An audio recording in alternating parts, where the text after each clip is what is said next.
Cet événement, organisé dans le cadre de la Semaine nationale de lutte contre la corruption, représente une étape cruciale dans nos efforts collectifs pour éradiquer la corruption et promouvoir une gouvernance basée sur la transparence, l'intégrité et la justice sociale. Le thème international retenu pour cette année est « S'unir avec la jeunesse contre la corruption, former l'intégrité de demain ».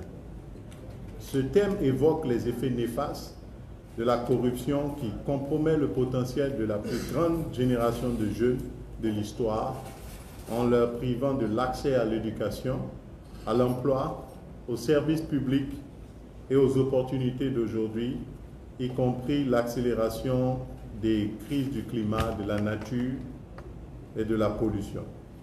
Comme souligné par la déclaration de l'administrateur du PNUD à l'occasion de la Journée internationale de lutte contre la corruption.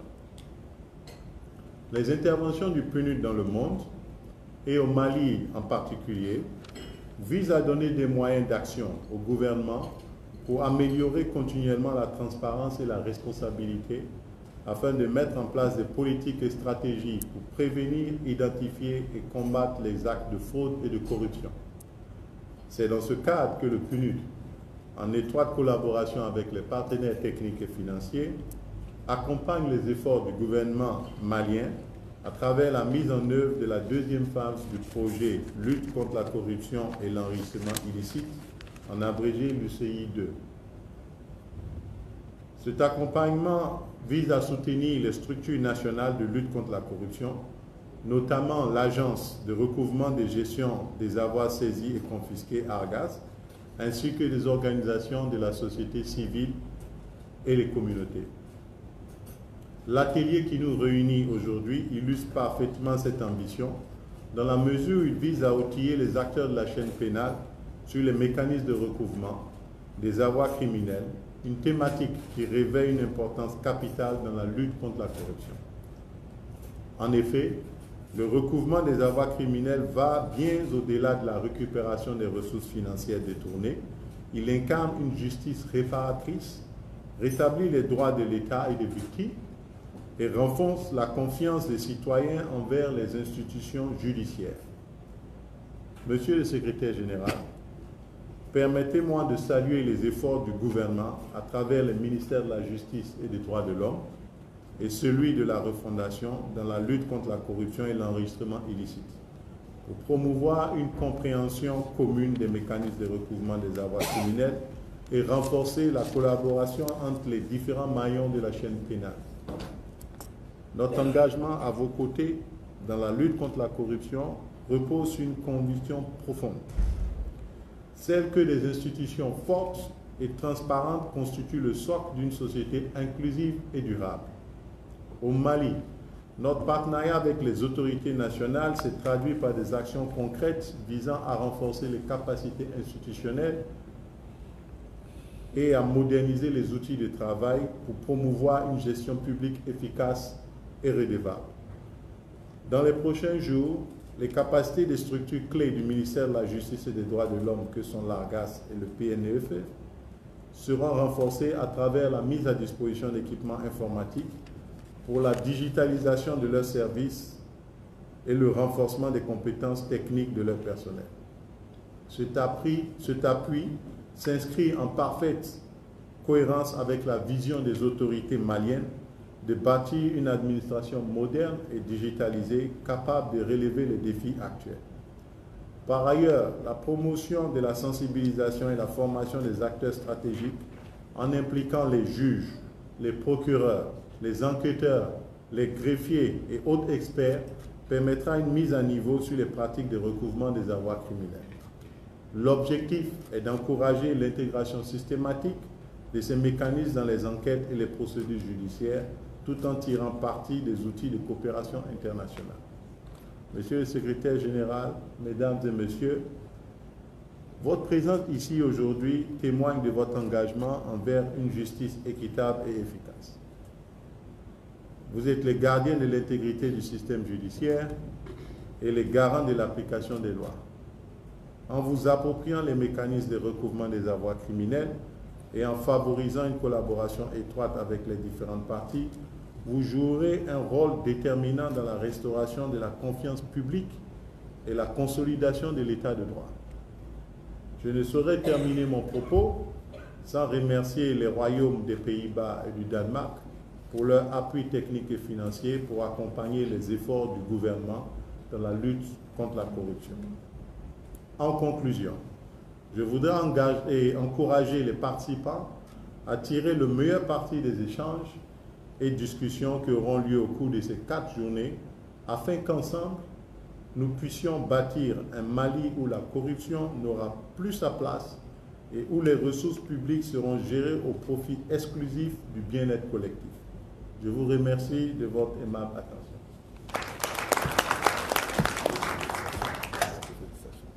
Merci infiniment pour ce discours étudiant et pour l'engagement constant envers notre pays pour cette lutte noble. À présent, je passe la parole à M. le secrétaire général du ministère de la Justice pour son allocution. Monsieur le secrétaire général, on appelle affectueusement M. C. Veuillez l'acclamer, s'il vous plaît. Monsieur le secrétaire général, vous avez la parole. Merci bien Cissé pour ces mots aimables. Monsieur le représentant du PNUD,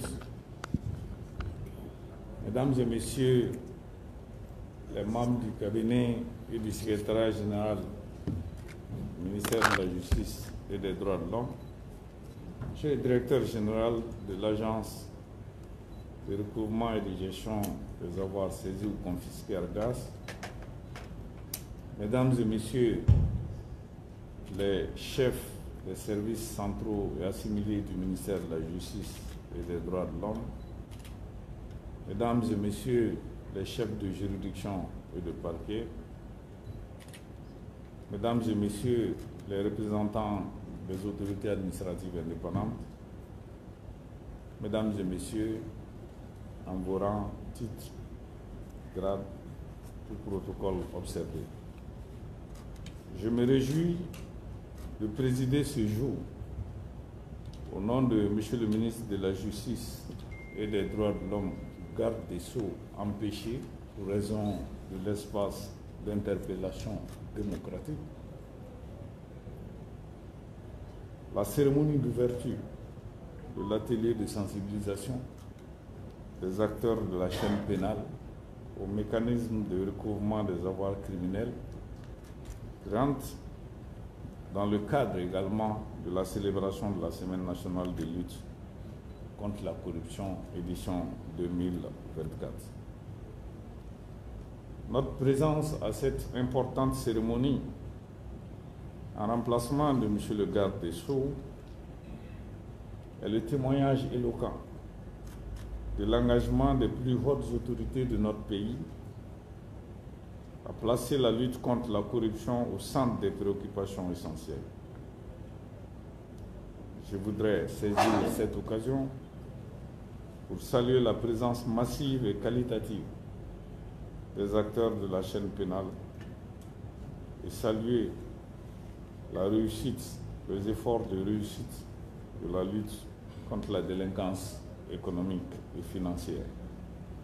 Qu'il en soit ici tous vivement remerciés. Mesdames et Messieurs, cet événement constitue une étape dans la perspective d'un Mali nouveau dans la mesure où il vise à donner une orientation nouvelle à la lutte contre la criminalité sous toutes ses formes. Le moment n'est-il pas venu de mettre fin aux activités des criminels à col blanc en privilégiant le recouvrement des avoirs, étant donné que les conséquences de la criminalité organisée et précisément de cette criminalité sont incommensurables sur la paix, la sécurité et le développement socio-économique de notre pays, voire de notre continent. Il y a lieu de faire le constat que les méthodes d'investigation classiques ont montré des signes d'essoufflement. Des signes d'essoufflement, parce qu'il n'est plus question de se contenter seulement dans l'iter criminis d'aller du crime au criminel, mais plutôt d'explorer la voie du fruit du crime au criminel. Et ceci est d'autant plus important qu'il est constamment établi que des statistiques révèlent que l'Afrique perd environ 3,7% de son produit intérieur brut chaque année du fait des flux financiers illicites. Ces statistiques sont également corroborées par les différents rapports de structures de contrôle au niveau national, que ce soit l'OCLEI, que ce soit le bureau du vérificateur général.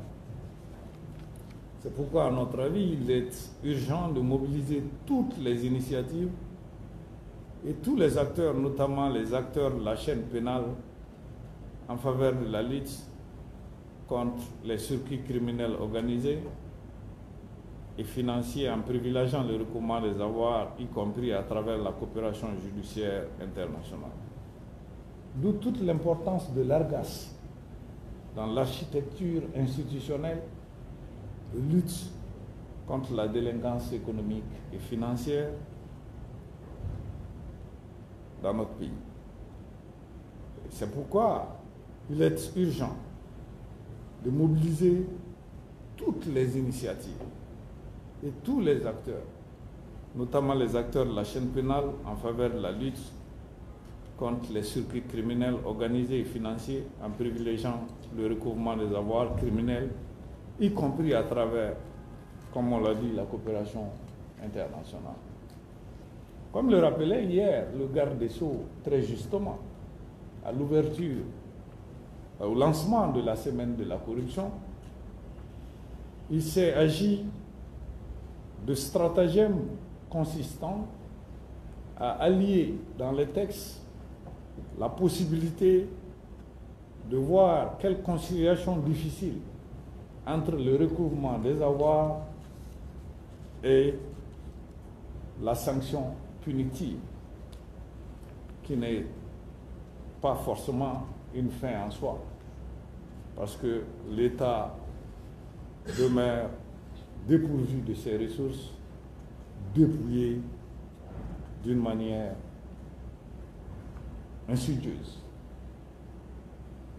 Mesdames et messieurs, prenant également en compte les conséquences de la corruption sur le développement socio-économique, notre pays et surtout le gouvernement du Mali a inscrit la lutte contre cette menace et dans son plan d'action au niveau de l'axe 4.1. En ces termes, combattre la corruption et l'impunité. Pour sa part, le ministère de la Justice et des Droits de l'Homme s'est résolument inscrit dans cette lutte contre la criminalité à col blanc. Cet engagement est matérialisé par, comme vous le savez, l'adoption de plusieurs instruments juridiques. Je voudrais parler du nouveau code pénal et du nouveau code de procédure pénale qui comportent des avancées significatives en termes d'imprescriptibilité, en termes de médiation pénale et même en termes de paiement de caution par relation, lien avec la liberté et sur la base de certains dossiers qui concernent la délinquance économique et financière. Le défi à relever dans la lutte contre les activités illégales se matérialise par la mise en place de certains mécanismes tels que l'amélioration des cadres juridiques, institutionnels, infrastructurels et normatifs et une application efficace de la loi et des acteurs de la chaîne pénale.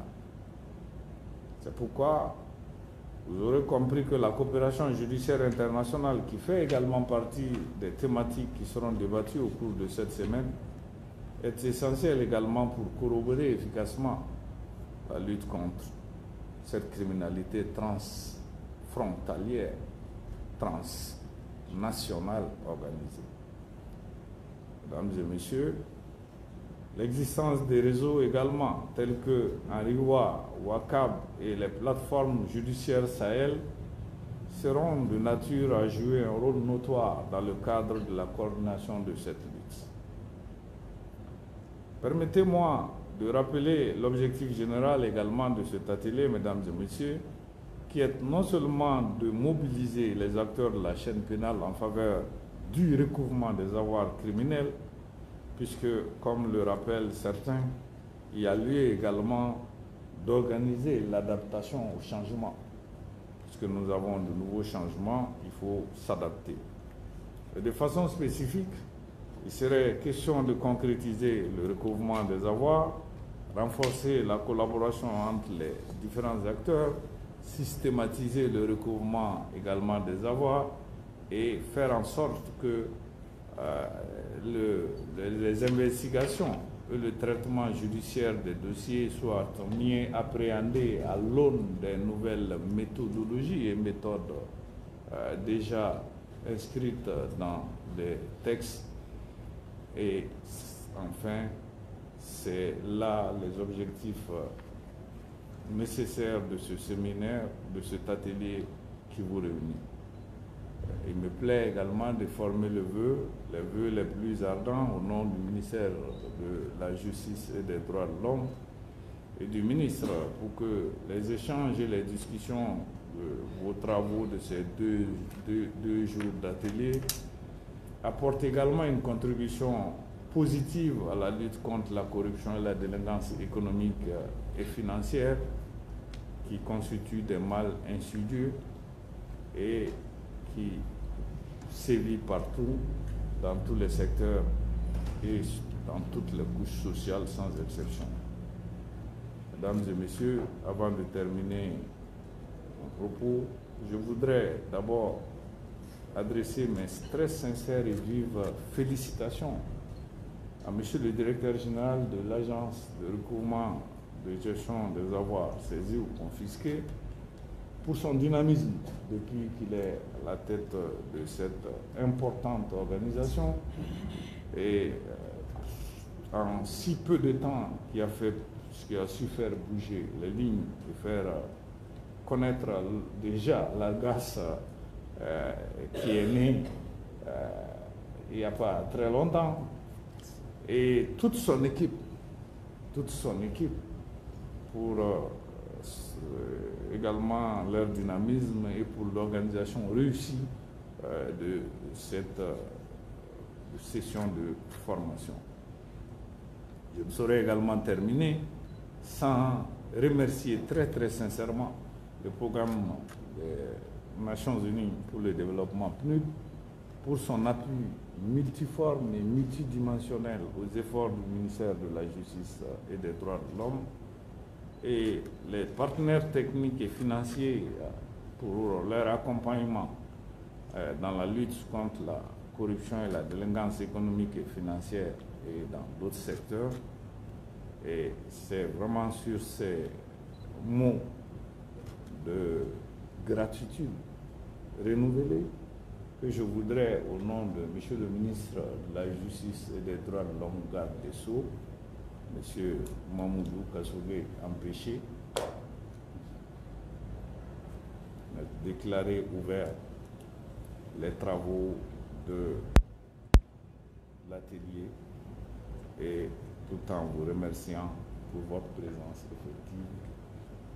Je vous remercie pour votre...